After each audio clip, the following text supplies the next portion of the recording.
All right, welcome everybody. Congratulations on finding your way to this different venue for the David Lecture. This is the 13th Henry and Bryna David Lecture, which is a cooperative project sponsored by Issues in Science and Technology and the National Academy's Division on the Behavioral and Social Sciences in Education. I'm Kevin Finneran. I'm the editor-in-chief of Issues in Science and Technology and the co-host with Mary Ellen O'Connell from DBAS. All right, we're here tonight thanks to the generosity of Henry and Bryna David, whose bequest created an endowment that funds this annual lecture, plus a fellowship program that enables staff in DBAS to do research of their own or to take time aside to write for publication and to engage in other projects. I want to say a little bit about Henry and Bryna. Henry David was a scholar with a lifelong commitment to the advancement of the social sciences and their contribution to public policy, and he demonstrated this extensively in his own life. He was a professor at the LBJ School at the University of Texas. He was Pitt Professor of American History at Cambridge University, Dean of the Graduate Faculty of Political and Social Sciences at Columbia, President of the New School, and most illustriously, the Executive Director of what was then called the Assembly of Behavioral and Social Sciences here at the Academies. Bryna David was also very active in public policy. She worked with Eleanor Roosevelt during the 1948 UN General Assembly in Paris. She was a scholar in residence at the Bellagio Center in Italy, and she was director of the National Manpower Council. Anyway, this series of lectures has been a showcase for the incredible variety of ways in which the social and behavioral sciences play a critical role in informing public policy. Beginning with Beth Loftus revealing how unreliable human memory can be as a source of evidence in courtrooms, and continuing through recent lectures by Bill Nordhaus on a new strategy for galvanizing global action on climate change, and Mary Waters on how the immigration process in the United States was becoming criminalized. So I can tell you you're in for another intellectual treat tonight, and I'm sure we'll carry on this tradition of rigor, relevance, and eloquence that have characterized the David Lectures. So I'd like to introduce Mary Ellen O'Connell, who will be introducing our speaker.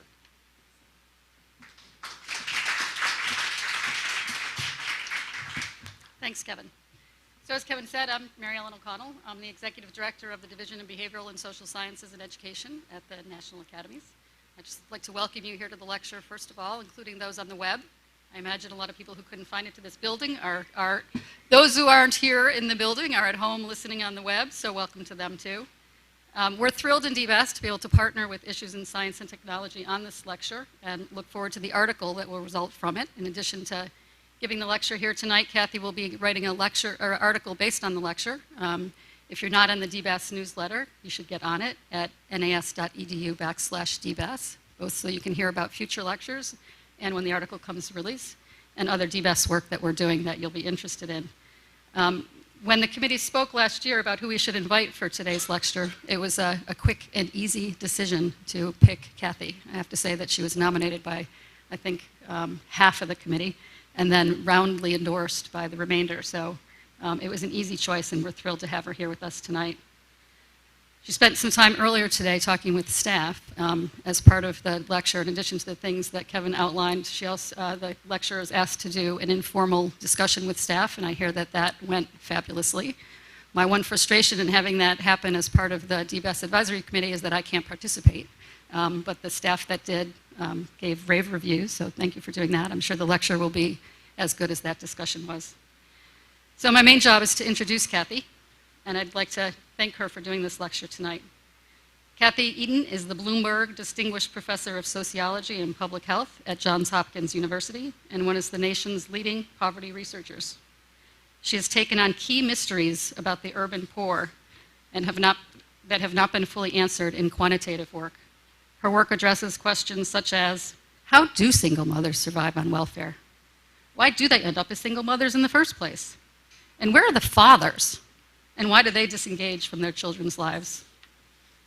The hallmark of her research is her direct, in-depth observations of the lives of low-income women, men, and children.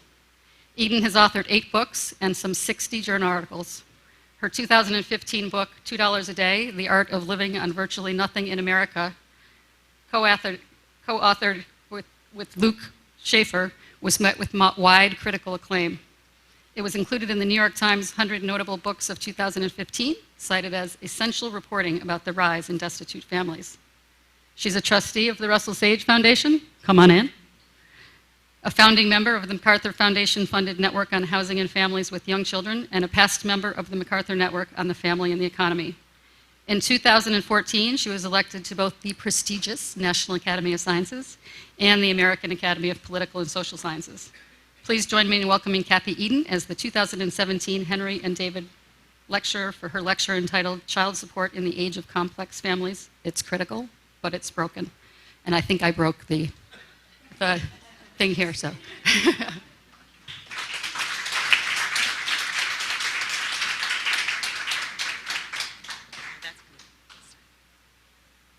we're good. So speaking to this, the DBAS group is like doing your dissertation defense all over again. And most of the rest of you in this room are policy experts, so I'm hoping there's at least one person in this room that actually knows less and not more than I do. But if I say something wrong, please let me know by email and don't shout it out from your seats. In the spring of 2017, Stanford's Pathways magazine put out this issue entitled Bold Visions, Blueprints for Ending Poverty. Now, the director of the other poverty center, one of the other poverty centers at the Institute for Research on Poverty, Lonnie Berger, in his essay in that issue wrote the following. If we continue to pretend that we are in the 1950s and that family arrangements remain relatively simple and stable, our policies will remain ill-equipped to handle the reality of how children are now being raised. The upshot? Child support is simply critical in a complex family society. You may be saying to yourself, child support? Bold vision, blueprint for ending poverty? Really? I'm going to argue that Dr. Berger is right. But in order to do that, we have to unpack one part of this statement. What is a complex family society, and why do we qualify as one? So, family complexity flows, first of all, from relationship instability. Now, demographers count instability as when partners break up and when mom and dad take on new partners. Family complexity occurs when parents bring half-sibs into a relationship or have subsequent children in future partnerships. And of course, it's possible that their new partners have children as well, so we have this very rich and complex family configuration. Now, Berger says we're a complex family society, so that begs the question of how common these family forms really are. Now, I'm going to focus here on non-marital births because in the United States, that's more or less a rough proxy for disadvantaged families. About 42% of kids now being born outside of marriage, mostly disadvantaged. Single parenthood still relatively rare, at least non-marital childbearing among middle-class couples. And here we see that fully 8 in 10 children born outside of a marital bond by the age of 5 will experience either instability or complexity or both. About half will experience both.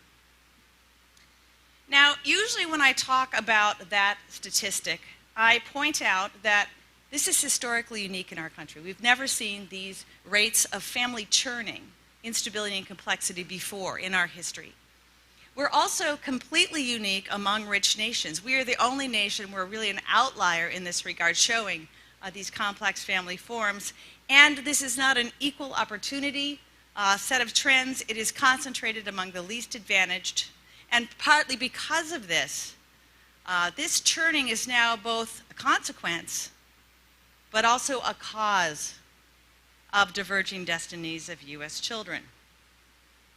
Now, the federal government during the 2000s identified this as a key social problem and invested quite a lot of money in experimenting to see whether we can get more stable families to form.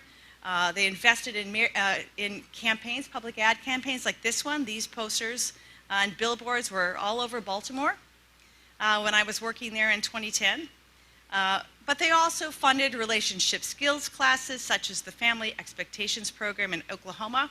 If you're wondering why they're sitting in those cushy chairs and the women are wearing blankets, it's because those are very pregnant women. There are also a lot of bathrooms out in the hall.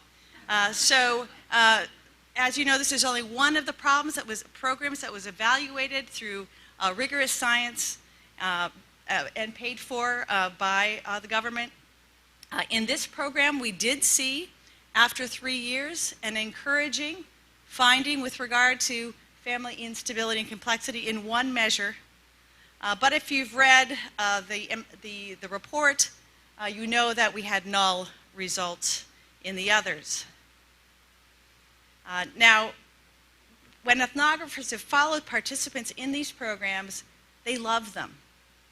So we shouldn't dismiss them out of hand, but it's unlikely that programs such as these are really going to turn around these trends, at least if we do them alone. So should we throw our hands up in despair? I think not. And again, want to return to Berger's quote, the upshot, child support is simply critical in a complex family society. So if we're going to have complex families, we've got to focus on this critical issue of child support. And why is that? Beyond all the reasons we should care that I outlined earlier, there is a practical problem introduced by complex family societies. We got to figure out a way to get resources, both financial and emotional, to flow from noncustodial parents to children who don't live in their households. Now, over the last 2 years, I've been a member of the U.S. Partnership on Mobility from Poverty, administered at the Urban Institute, directed by David Elwood and Nisha Patel, and paid for by the Gates Foundation. And this group of 24 social scientists and practitioners has been tasked with the following. Can we identify the big bets and what it would take to dramatically increase mobility from poverty? So very much like the bold visions issue that Lonnie Berger contributed to. And in my work with the partnership, I've really advocated for the inclusion of child support. This is a picture of our group along with our deliberations. We've gone all over the country and done site visits. Here you see Raj Chetty, myself, Bill Bynum, all partners, Nisha Patel, the executive director from the Urban Institute, and Sue Desmond-Hellman, the CEO of the Gates Foundation, meeting with community folks in San Jose, one of our recent visits. Also as a part of our work, we've orchestrated design labs around specific policy issues, and child support was one of them. There you see Karen Roy, who's the child support director in San Francisco, and several other social scientists and practitioners you probably recognize in that room. I'm going to draw from the insights gleaned, especially from this design lab, because I definitely learned something from this mix of child support directors, fatherhood practitioners, and academics, who, by the way, seem never to have come together before. And it really shaped my thinking. This is just a list of participants at the design lab. So why child support? Why do I think it's so important? First of all, the reach of the system is absolutely astonishing, even if in its current imperfect form. Second, I think it's a program that actually preaches to the choir. We now know from a broad array of data that dads really want to be involved. Even the most disadvantaged dads in our society, dads who give birth non-maritally, really see children, fatherhood, as a key source of meaning and identity. So it's an advantage. If we had fathers not interested, it would be a much harder job. The conventional wisdom prior to these data was As soon as the young man heard the news that the woman he was seeing was pregnant, he would selfishly flee, leaving the woman holding the veritable, the diaper bag. But we know from these data that that picture is false. And I'll show you a little evidence on that in a minute. I found audiences surprisingly resistant in the face of amazing data that this is true. Third, there is now quite a bit of evidence across 16 studies that at least broadly conceived, and you'll see why I say that in a minute, child support boosts child well-being, not just boosts children's income, but boosts kids' educational performance, their cognitive ability, and also their socioemotional well-being. But I'm also going to argue that the system is broken. And when I do that, I'm going to draw on some brand new hot off the press data that Rachel Butler and Tim Nelson and I have produced just for you. So let's take each of those points in turn. First of all, the reach of the system. 1 in 5 children in the United States is now served by the child support system. 1 in 5 children. For families in poverty who get any child support at all, it constitutes half of their family income. If they get the full amount owed, it constitutes more than 2/3 of their income on average. Here's another way of looking at it. These figures were calculated a little bit differently, but if you just focus on the top panel, you'll see that over time, the child support system has gotten better and better at getting money out of folks for whom there is a formal order. And child support has become very consequential in the lives of poor families and in the budgets of poor households. The other thing you'll probably notice is the fall off in TANF. That's a whole nother topic. I urge you to read $2 a day. It's playing a tiny role now in the well-being of families, even if you look at the bottom panel, deeply poor families. So the author of this study, Elaine Sorensen, writes, there are 2 central takeaways from this chart. One is that parents are paying the majority of the support for these kids, not the government. Okay, parents are paying. Second, when parents pay, at least among parents of poor children, they're contributing roughly equally to the family budget, each contributing about 40% to that family budget. So this is good news. Now, I mentioned earlier that child support was a program that preached to the choir. I draw first from the moment, data collected at the moment of birth from the Fragile Families and Child Wellbeing Study, a nationally representative birth cohort study of women who give births in large cities. And here, according to mothers' reports, which of course are more conservative than fathers' reports, we see that 4 to 5 fathers are contributing during pregnancy, 4 to 5 plan to continue that.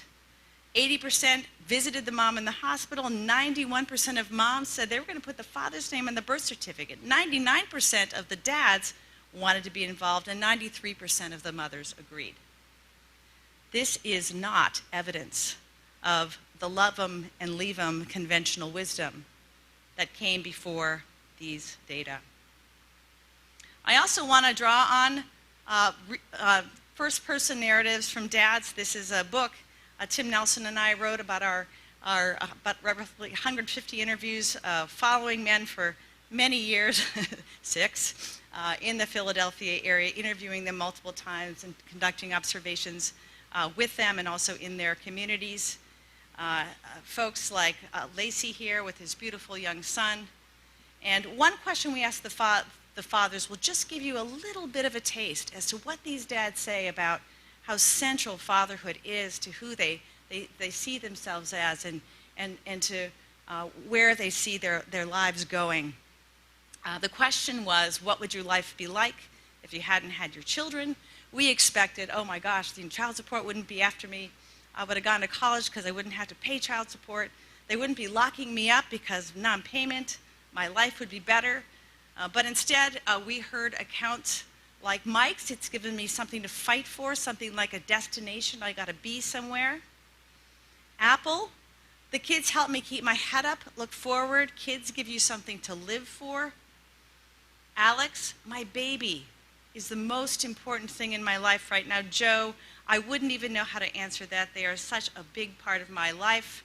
By the way, 8th and Race is the address of Central Booking in Philadelphia. Bill, I'd still be out there. I'd still be fucking off and all. I think about my kids, and there is just this hope I have now of getting a good relationship with him. And finally, 7. I couldn't imagine being without them, because when I'm spending time with my kids, it's now that's love, that's unconditional love. It's like a drug that you've got to have.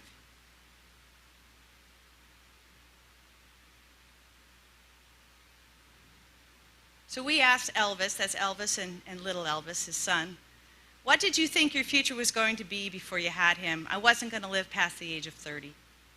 And then once you had him, I can't even picture my life without little Elvis in it. I had already made a promise to myself. I told my friends, I don't want to live past the age of 30. If I make it to 30, I'm going to take myself out. He came into the picture when I was like 27, and all that changed. Everything changed. My whole life changed. Okay, we're going to leave that there, but I can go there if you want. Lots more data on that point.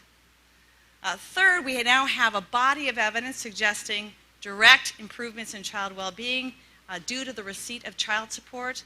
Broadly conceived, we have a meta-analysis by Paula Meadow and colleagues. We have excellent subsequent studies by Laura Argus and her colleagues, and Lena Nepenyansky. I practiced saying her name, but I'm still failing. Really encouraging results that not only does child support improve financial well-being, but emotional well-being across a variety of domains as well. So I've just told you all of these wonderful things about child support. Why then am I arguing that it's broken? Well, first, let's re-examine that body of literature I just showed you.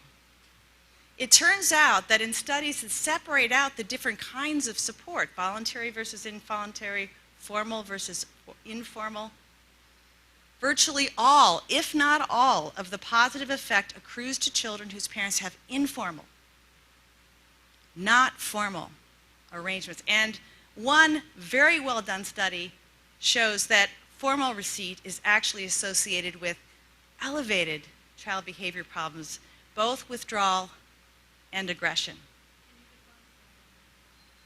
Yes, I'll do that in just a sec, okay? So we'll get there. Good question.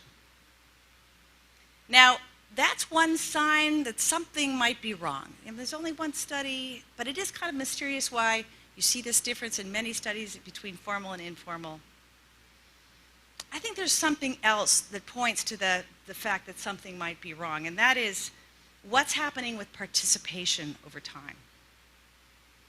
So, as I told you, child support is getting better and better in collecting, but they're becoming less and less effective in enrolling. Now, keep in mind, these are custodial parents. Okay, so we're kind of looking at what custodial parents are doing and how they're reacting to the system. And when you ask custodial parents, why don't you have a child support order? Why aren't you participating? They give the usual reasons, and these reasons haven't increased over time.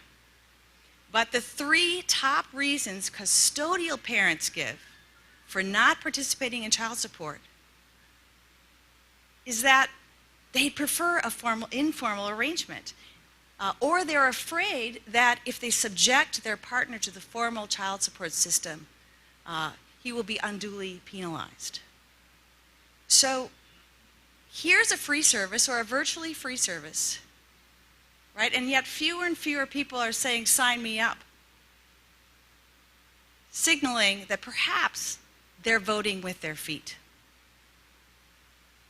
Now, Robert Doar at the American Enterprise Institute has proposed one solution to this problem. He says child support has long been mandatory for people on welfare.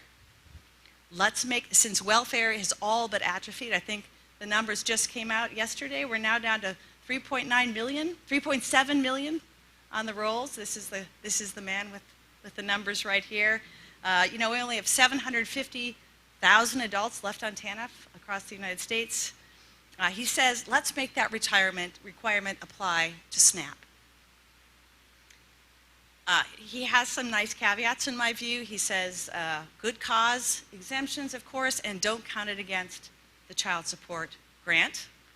However, and I wrote this out with the help of Eldar Shafir. Since I am not a behavioral scientist, I wanted to not shame myself in this room.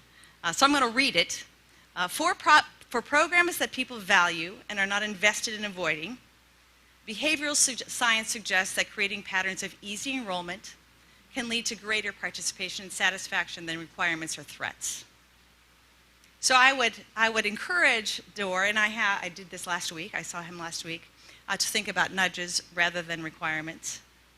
However, note the very first part of that sentence.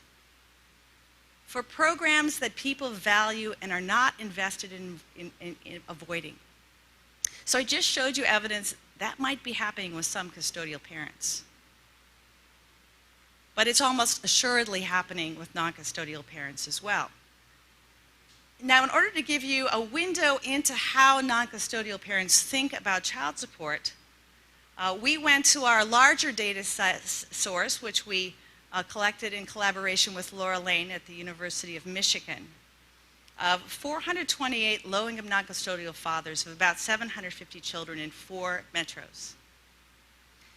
Tim Nelson and I directed graduate student Rachel Butler to identify all of the passages of the narrative. These were repeated in-depth interviews with each father that related to child support, broadly conceived, and then to conduct an inductive analysis of all words to describe formal child support, that's support paid through the courts, usually withheld from the paycheck, informal support, that's cash to mom, and in-kind support. This is direct provision of goods, direct payments for services, and so on. Usually when people talk about informal support, they mean both of those last two things. So, very simple, actually there are thousands and thousands and thousands of pages of data that Rachel had to comb through. And we wanted Rachel to do it because Rachel's a conservative, and we didn't want her to, we wanted equal bias on all sides, and she's also very exacting in her work. And we identified, after looking at her work, 3 themes that were most closely associated with formal child support. Legal themes, financial themes, and the loss of power and autonomy. The word take is used over and over again rather than the word give. So here is the legal theme in a word cloud. You can see that court is the most frequently used word, followed by jail. Now this surprised us because prior to just a couple of days ago, as far as I know, there was no national estimate of how common it was for children to see their fathers incarcerated. But as it turned out, the amazing Lena Nepomniatsky, I didn't do that well, and her graduate student Sarah Gold offered to try to do this analysis using the Fragile Families data just for this lecture. And according to their analysis, by the time a child reaches 9, a child from a non-marital birth, 12 to 13% have seen a father incarcerated for child support. That's 1 in 8 of these children. So what phrases and words did we draw from here? Order, ordered. File, sue. The Attorney General has my name. They didn't give me no rights. Charged me, pressing charges, warrant, take me downtown. Makes me feel like a judge. I need a judge to make me responsible. Some kind of criminal. Okay, second were themes related to the loss or the stripping of power and autonomy. And here, you see that word take, but here I think the data are really poignant. They take it, jacking me up. They come looking for you, treating me like I'm not man enough, hounding me. She can whip me with that, at their mercy. They've got me rolling like a dog. They put me under a microscope. They're crushing my manhood. Finally, these financial terms. Debt, impossible, in the hole, they don't credit me. Mister, you owe, charged me interest, sued the shit out of me. Just another bill to pay. I wasn't allowed to swear when I was a kid, so I think that's why I do this work, because I can swear in public, but only when I'm quoting. Now, what's really amazing, if you know anything about the sociology, economic sociology, and the wonderful work Viviana Zelizer has done on the social meaning of money, looking at the meanings of different kinds of money is very much in the sociological enterprise, and this is kind of an example of that.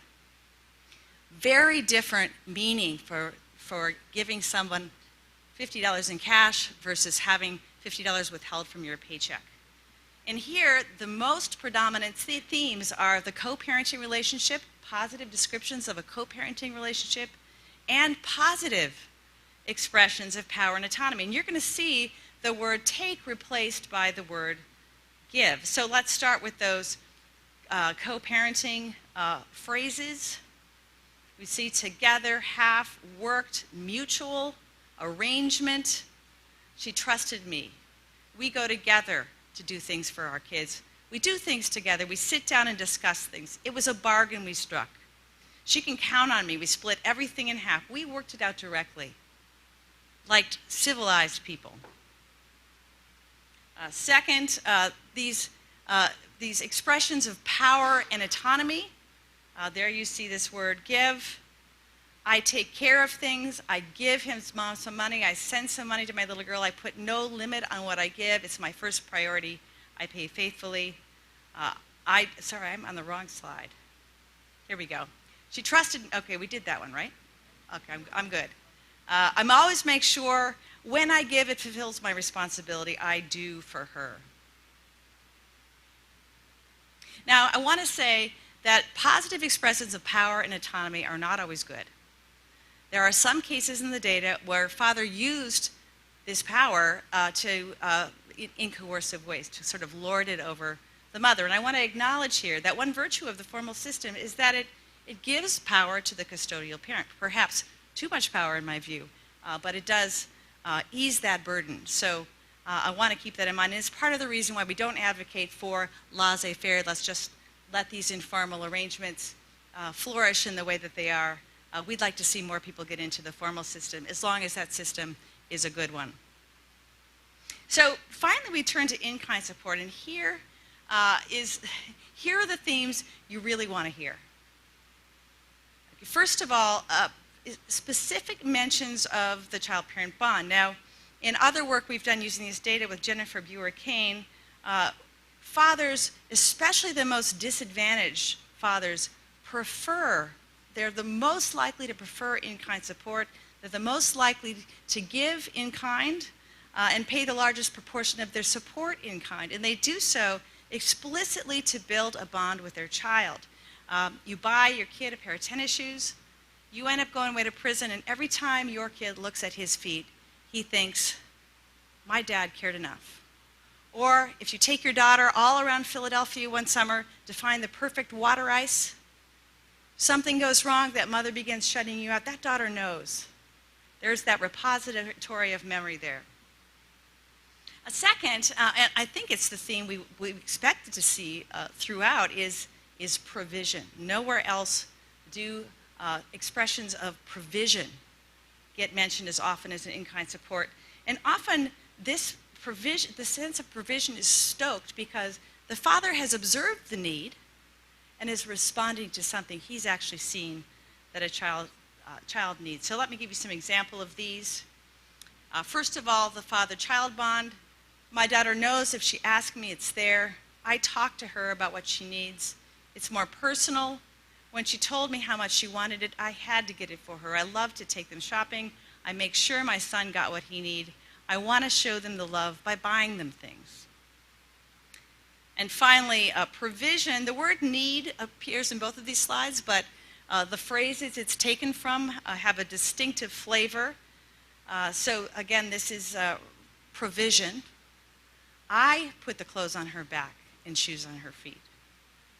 I am in charge for paying for the Pampers, whatever she wants, anything I have, no limit on what I give. I try to provide anything he needs. I want my kids to have the best. So how might we revision child support to be a truly family-building institution? And child support has made some significant progress in this regard, which I'll mention. Of course, we know that mobility from poverty involves enhancing economic security. But Luke Schaefer and Laura Taka and I have been writing for the last couple of years about how important dignity is as well. How important it is for social programs to ensure that their members feel valued and feel that they're worthwhile, they're people of worth, members of the community. In our work with the U.S. Partnership for Mobility and Poverty, we've really embraced a definition of poverty, mobility from poverty, that's broader than just economic security. And not only have I written about these things, but there's a wonderful blog post in Cityscape, just came out by John Powell from Berkeley and Arthur Brooks from AEI on this very theme. But John Powell and Ai-jen Poo, who's a labor organizer, really said, you know, we've got to have another dimension as well. People need a sense of power and autonomy over their own lives. So this is very much borrowed from the partnership, but we're going to use it to think about how we might move forward with child support. Beginning with economic security, I think it should be our goal, maybe not after the Q&A period, but right now I think it's our goal that every father ought to be able to participate in child support, and that must be doable. Now, prior to December 2016, I think it could be argued that at least for some fathers, child support was corroding ability and willingness to pay.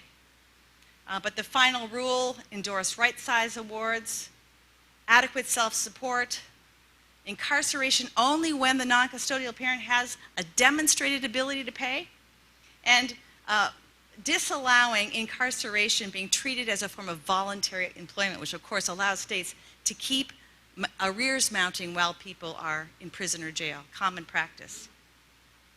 But we need to go further. No state I know of has dealt head-on with the issues raised by multiple partner fertility. So in Texas, if you've got 3 kids by one partner, you're going to be assessed 30% of your net income. But if those 3 children by 3 partners, you're going to be assessed 50%. Now, you're allowed, as a state, try not to look too hard at Linda Melgren, who probably is taking notes on my errors here. If someone gets into arrears, and those arrears go on for a while, to garnish up to 65% of men's income. So you can easily see how this can become unsustainable. And actually, multiple partner fertility, which we showed in Figure 3, was a common problem for children born to unmarried parents. Almost by definition puts you in a situation where you have an unsustainable award. We also need to think harder about very low income or instably employed dads. I don't believe we should write them off. I think we should really think about ease of modification. And we need to probably rethink what counts as support. And finally, of course, we need to think more about enhancing non-custodial parents' capacity to pay. Could there be a non-custodial parent version of the EITC? Could non-custodial parents get access to the child tax credit? What about using some of the child support dollars toward enhancing fathers' ability to pay, which, as I understand it, is now disallowed? All of these are good ideas. Other people have talked about them. We endorse them here. In terms of power and autonomy, I think we need to make formal support more like the informal arrangements which really seem to generate it.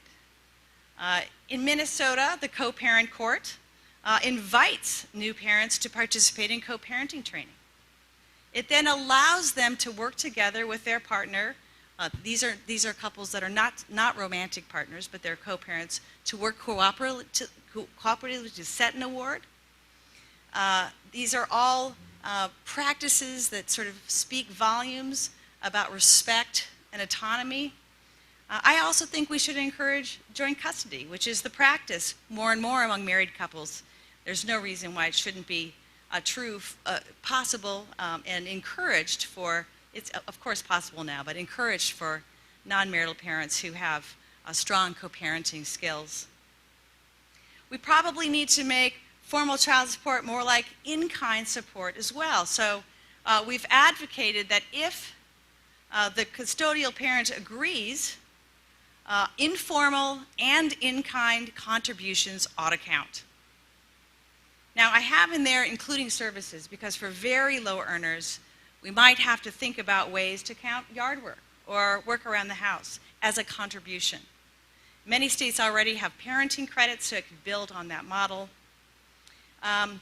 Earlier, I missed this. I identified the first crisis of legitimacy the child support system faces in men's eyes,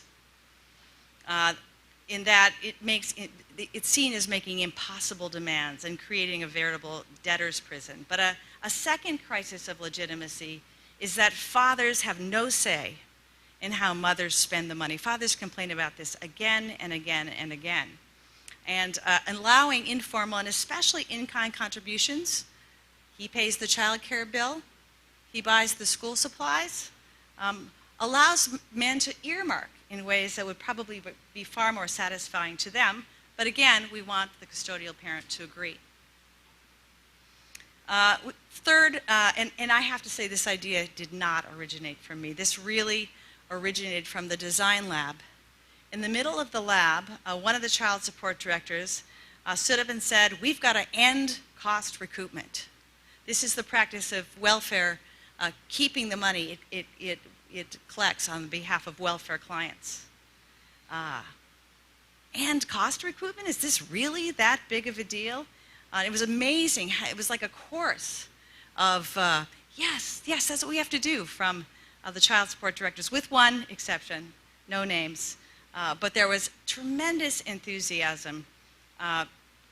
In some ways, not a whole lot of money is retained now by the child support system for welfare arrears, only about 5% of collections. But it still looms so large in the minds of our fathers. And this is probably because 70% of men in the system have arrears, and half of those arrears are state owed.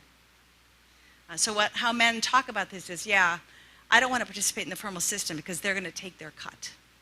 And this constitutes the third crisis of legitimacy. Finally, we want to make sure everybody feels like a valued member of the community. And I'm going to tell you a story at the end if you think this is sort of fuzzy sociology or, too touchy-feely, that I hope will convince you. First of all, non-custodial parents must be valued by our systems, not just for their paychecks, but for their potential contributions as fathers. We do not adjudicate in most places parenting time agreements when we set child support orders for unmarried couples. This is a huge crisis of legitimacy for the system among men. They call it taxation without representation. And it feels degrading to men and really reduces any sense that they are being treated with dignity as people who could actually contribute in emotional and not just financial ways. Also, in a complex family society, the role of co-parent has to be a key social role. Now, I don't have all the answers here, but one of the most innovative people at our design lab was a judge, family court judge from Minnesota, Bruce Peterson. I've been following him a long time. He was the originator of the co-parent court in Minnesota. I've been down there watching the co-parent court, talking with judges. He's actually proposing an enhanced recognition of parenting program that would really give parents the choice to work together to craft arrangements that the court would then sanction, that they think are in the best interests of their child. And also, this is kind of a way out there idea, allow judges to offer a commitment to parenting ceremonies where two people can come together, bring their friends and relatives, and commit together to raising a child even though they aren't together as a couple. So many good ideas in this regard ought to be tested. We shouldn't reject anything out of hand. We know if we've taken enough sociology classes that norms and rituals are really important and shape human behavior. But the final theme to our work with the partnership, and maybe the most important theme that our partnership has identified, this is the U.S. Partnership on Mobility from Poverty, is that if we really want to move the needle on mobility from poverty, we've got to change the narrative about the poor. So I want to give you just a glimpse of how powerful that could be. When Judge Peterson was setting up the co-parenting court, he set aside a control group and then invited the experimental group to participate in the co-parenting court. And the court had been sending out this awful letter to fathers, full of legalese, unnecessarily punitive, and not a lot of guys were coming to these hearings. So because of the co-parenting court, he got a chance to revise that letter. So the way he tells the story, he sat in his office one day, and he literally penned the letter. The gist of it is, "Dear so-and-so, congratulations on being a dad." It talked about how they were inviting him to come and talk about his family. It didn't call it a paternity hearing. It had colorful brochure that showed pictures of dads with kids. It used simple language to tell dads what the next steps ought to be. Twice as many fathers in the experimental group showed up for the hearing as in the control group. Just a little dignity, a little respect, and you get twice the participation. So this is a picture of co-parenting court in action. Co-parenting court isn't perfect. It's early days. We need a lot more experimentation. But this is a story from the Minneapolis Star-Tribune showing Maisha Giles actually teaching the co-parenting curriculum. And when Judge Peterson was interviewed by the Star-Tribune for this story, he said, "We're instilling in fathers that they could be important to their children. It's the antidote to being called into court and treated like a checkbook." So I'll leave it there.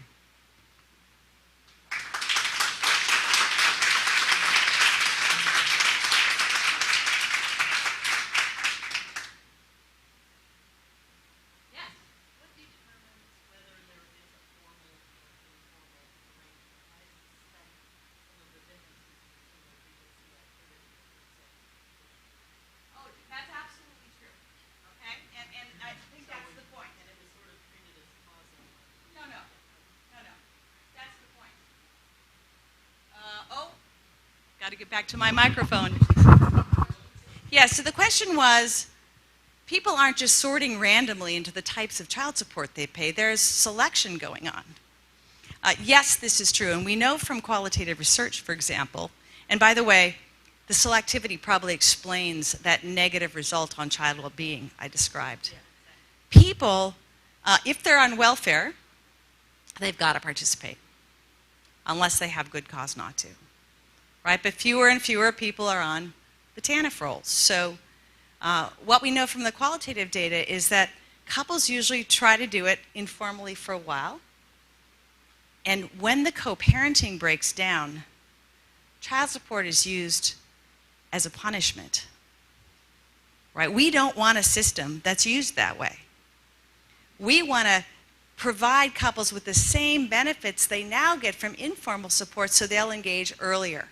And then we can intervene and begin to offer this key skill, that of being a co-parent, before the acrimony begins. Okay, so that's the idea. But absolutely, there is selection. Now, I should say that all men were asked to describe child support. And so these are not descriptions from the formal descriptions aren't from the men in the formal program and so on. These are drawn from all the men. I will say that the most negative narratives are from the men who are on the system. Some of the men who have never been involved in the system are thinking about it. A few men are thinking about it because they think it's going to get them parenting time, which of course it probably isn't, unless they're in Michigan or Texas. Karen.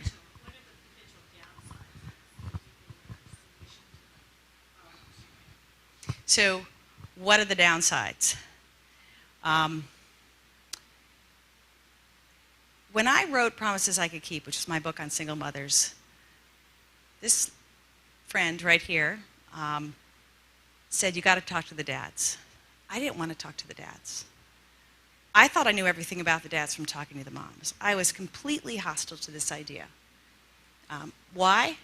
Because, and this is the potential problem, I thought I had no regard, to be honest, for these men.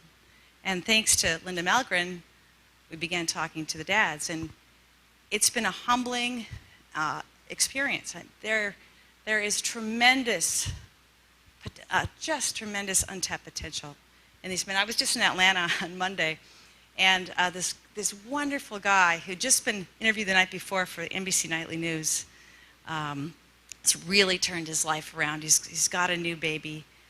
He had his first 2 children when he was 16, and then he entered into a spell of incarceration and drug dealing and drug use, and it's just this amazing transformation. And I'm sitting there next to him.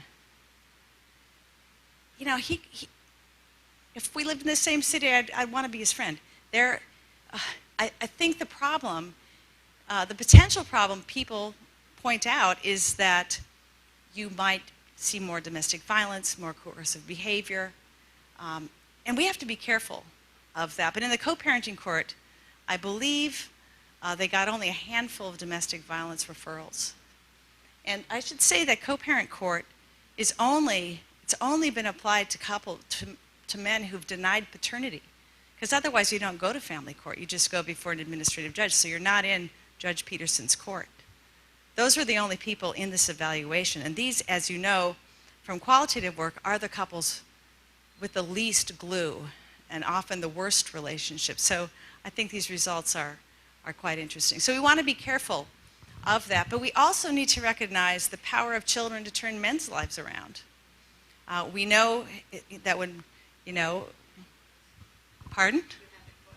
Yes, when when men hold children, I believe this is true, they produce less testosterone. We might see more prosocial behavior.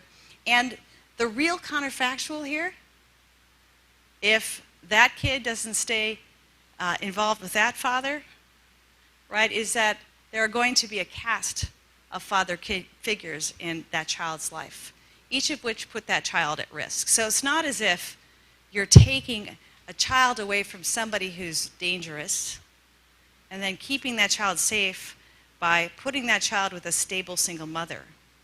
You're actually exposing that child to a shifting cast of father figures who are not biologically related to that kid. So I would argue that the cost ought to be paid attention to, but for too long we've let, I think, denigrating notions of these men drive our policy. We've made policy on the outliers instead of sort of the ordinary guy on the rolls. Rob.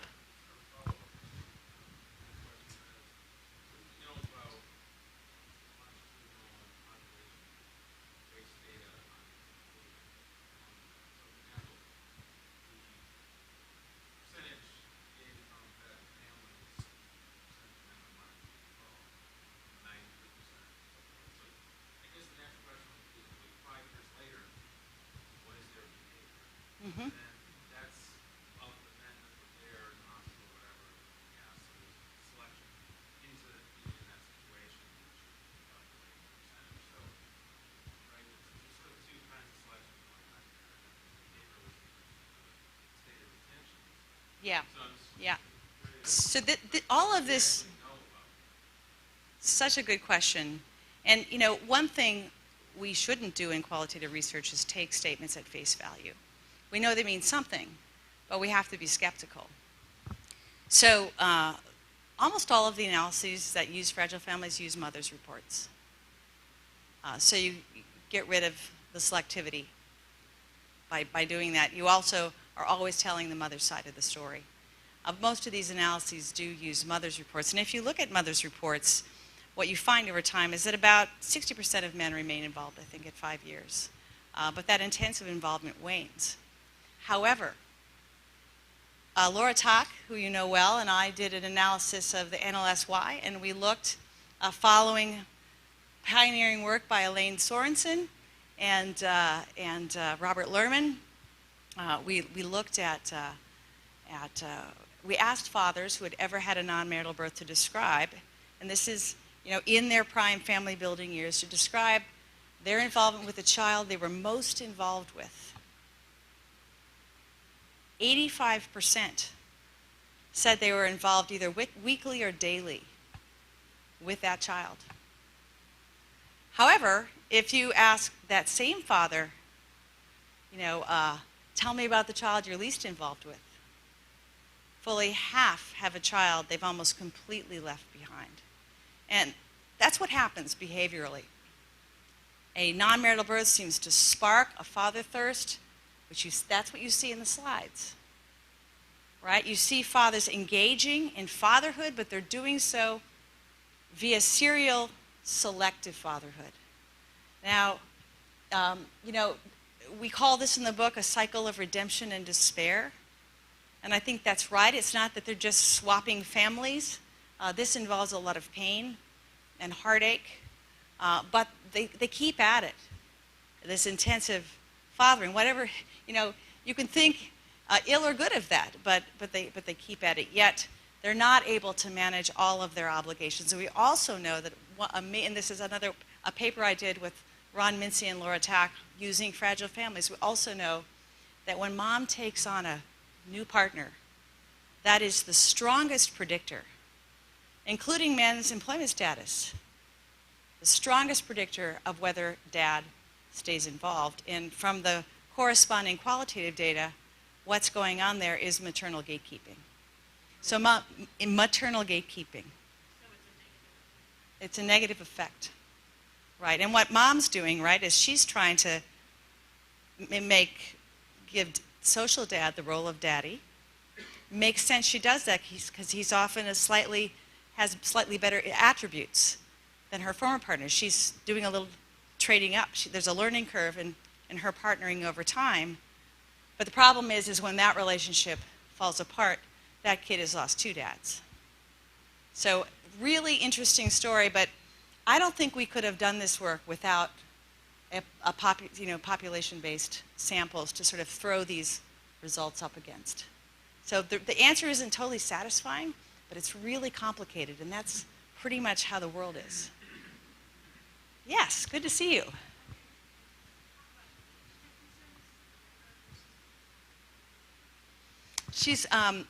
Kristen's asking about age differences. I don't think we know. We probably could look at that in our data, the 429 cases. I would rather look at it in a population-based sample, of course, but I don't know. And if anyone does know the answer to that question, age of father. Yeah, I mean, we know that average first birth is around 22 to 23 now. But it's a really good question. Maybe one that you will find the answer to at Child Trends. Yeah. Do you see the solution coming at national policy levels? You mentioned the emerging tax credit expansion, but how does he get the money to the people at the time they need it? Right, that's more of a labor supply, encouraging labor supply, so you increase wages by encouraging work. Are there other programs that foundations that support programs that are doing or investing in that really help? On some of the reforms to child support, correct me if I'm wrong, some of these things states could just implement, or locales could just implement right now. States, pardon? They're optional provisions. Thank you. Send me an email about that. But so there is a lot of room for innovation right now. And what's interesting is that child support practitioners around the country are so ready for this.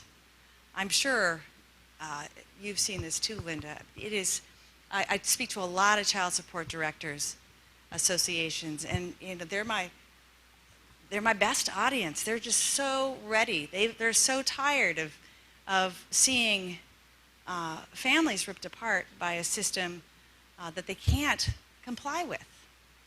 So I think there's a moment here. You have to shoot for the moon. Robert Greenstein is also in the partnership, and I think I'm kind of in the middle. We have some dreamers like John Powell.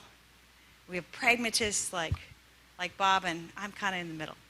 But maybe to you all who actually work in policy, I'm a dreamer.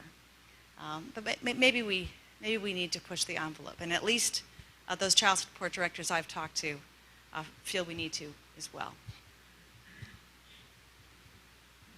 Yes, Mike. How deep a well are we in? How much money is needed to get these children out of poverty on an annual basis?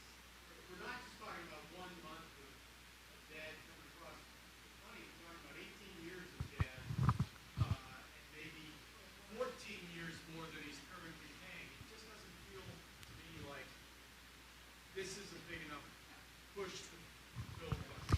Absolutely not. So today, Sherrod Brown and who's the other sponsor released a version of a quite generous child tax credit, which is very similar to the child allowance proposal. Luke Schaefer and Jane Waldfogel and Greg Duncan and a cast of thousands have been floating around.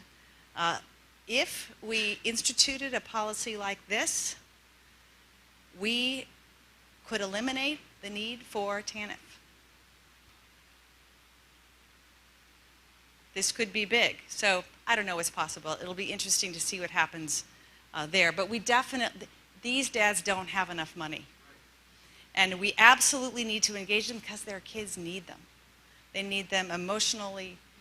The biggest regret the men in our study have is the loss of their relationships with their own fathers. I mean, this is what gets the tears flowing over coffee at McDonald's. It is just, it is unbelievable what a wound that causes in at least the men that we've talked to. So kids need dads for a lot of reasons. We need kids to experience greater levels of child well-being. Fathers need to do their shares, as do mothers, but fathers don't have enough money to fill that gap. Luckily, this isn't the only proposal in the partnership.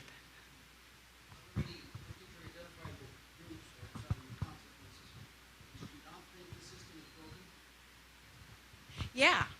I don't know about that question. There are some men for whom it works really well, right? They have stable jobs. They can't afford to pay.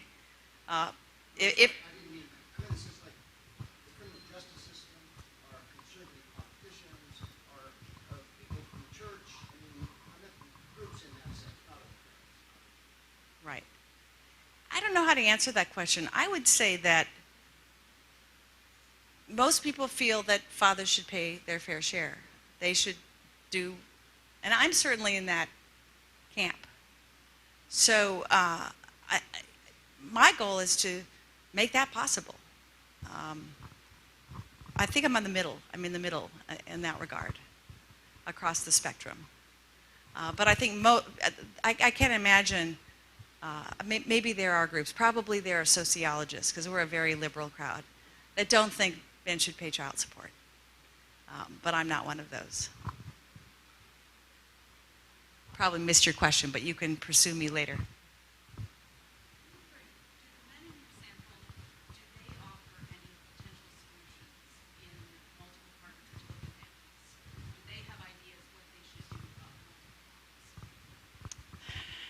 No.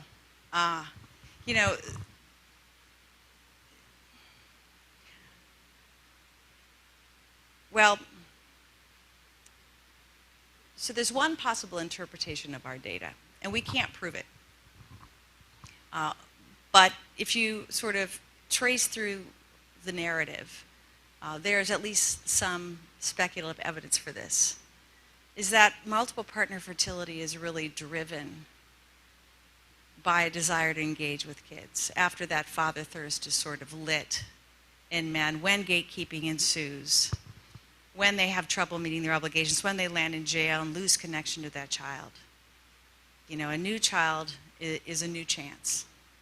When Laura Tuck and I looked at this in the NLSY, we found that the least involved dads were the dads that just had, if you added up all the involvement a father was doing, were the dads that just had one child by one partner.